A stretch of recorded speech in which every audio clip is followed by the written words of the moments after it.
Pemirsa nyanggra Idul Adha, pengarsan sampi saya nincap. Kanan ucap ngawinang pedagang sampi ring Karangasem.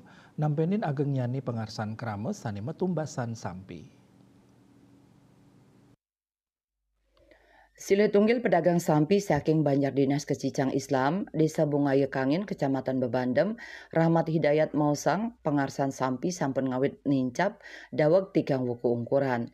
Rahmat Hidayat Mausang pai ketandane ngadol sampi anggen kurban antuk bat sani mabina-binayan ngawit 1 kilo kantos langkungan sama sekilo. Harga adol seketali rupiah a kilogram, nanging akehan konsumen milih numbas aukudan. Roy mangkin tumbasan hewan kurban, sampi rauh saking sawetara widangan ring Bali, sekadi Karangasem dan pasar kantos kelungkung. Selanjutnya nih saking Dura Bali, dani ngadol majang distributor nganggen sistem hitungan kiloan anutin bat sampi. Katanya nih puncak krame matumbasan sampi kepanggih kaliwuku sadurung pemarkin Idul Adha. Eka Parananda Bali Pos Nguningayang.